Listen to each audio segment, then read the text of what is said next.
So you are playing Guild Wars 2 and you like the open world in this game, but you are wondering what build you are aiming for. So I'll make it short and tell you that there are 3 types of open world builds. The tagging builds aim to gather more loot while farming meta events with others. A glass cannon DPS build that aims to deal as much damage as possible during meta event while being carried by support players to increase your ego and see your name showing in the DPS meter. Nice. But struggle to survive alone. And finally, the solo build, which aims to complete every other content in the open world, since meta events are only a small part of open world content, such as achievements, side events, and story, easily, and still do great as a support during meta events for good farming. And that is my field of expertise, and I have a long history to prove it, especially since Guild Wars 2 is my favorite single-player MMO, and I dare you to change my mind. My name is Hyzen, and I will be your guide to play the game in the right way. Single-player mode. Also, if you have any questions or you want to join my community guild, make sure to join my Discord server for news, also to vote for content, since this video was picked based on votes in my Discord, and there will be more in the future. Without any further ado, let's start.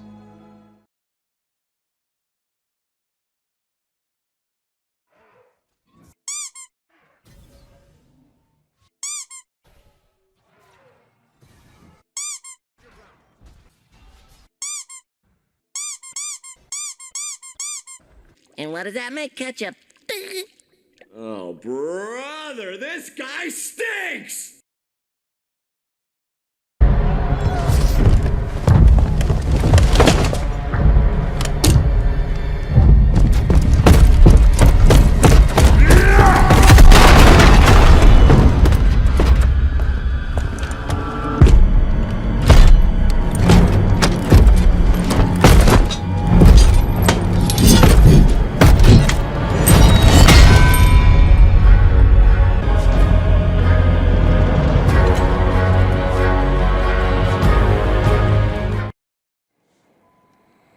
Alright, let's start with the gear. For variety, there will be 2 Luminary builds. The first build will use full dragon gear with firework runes for easier boons uptime. The weapon will be a great sword and a spear with sigils of strength and force to maximize the DPS, combined with the Relic of the Pirate Queen for easy quickness uptime. This version is good for dealing good DPS in an easier rotation. But when it comes to boss fights, it's kinda hard to stay alive, especially when your healing skill is on cooldown. So that's why I made a different, tankier build version that uses the exact same gear. The only difference will be Sigil and Relic. We'll use Zakir's Relic instead of a Pirate Queen to convert 4% of your power damage into healing, Sigil of Celerity instead of Force to help keep quickness always uptime.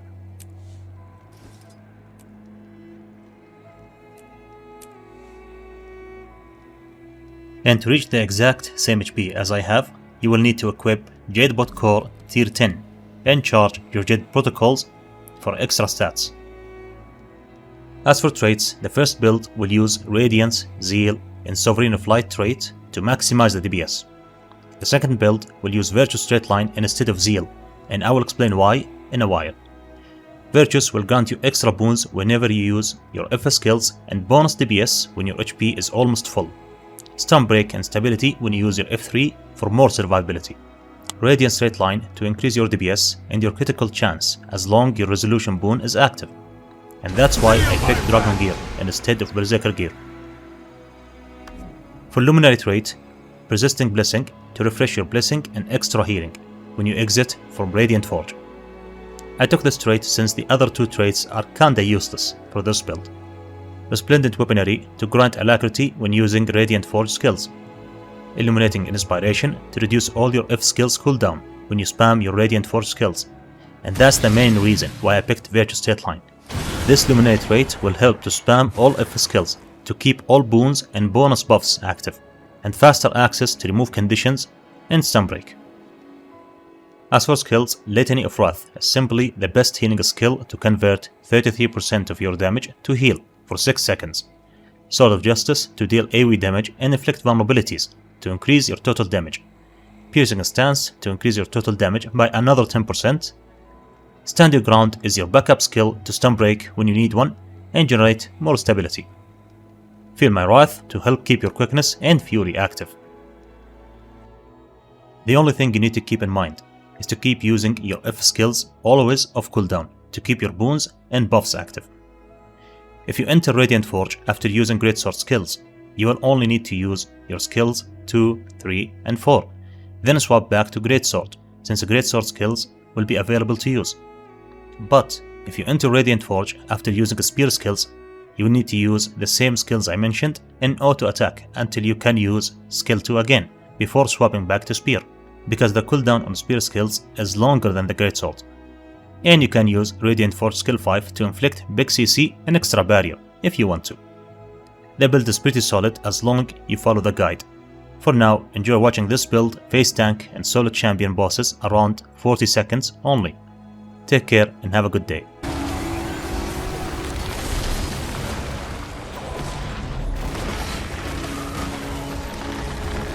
There's one to remember me by.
Stand your ground.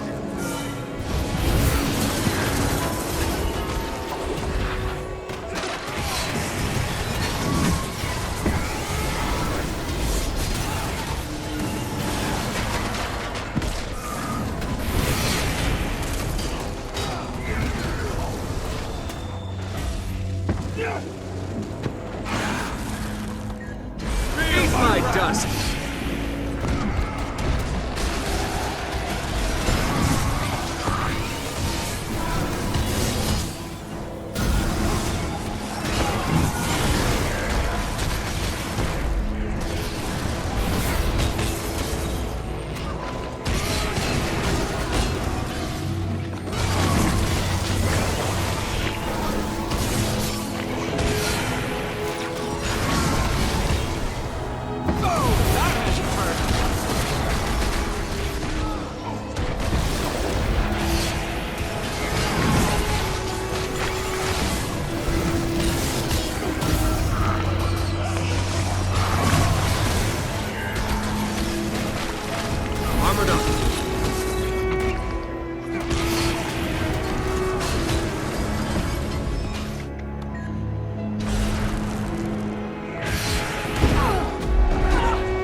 Stand your ground.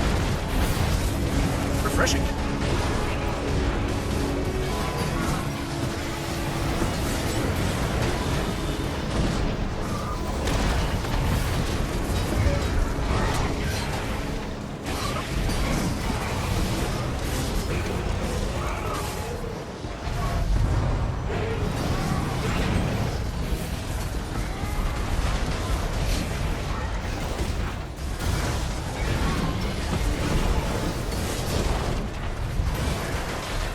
Stand your ground.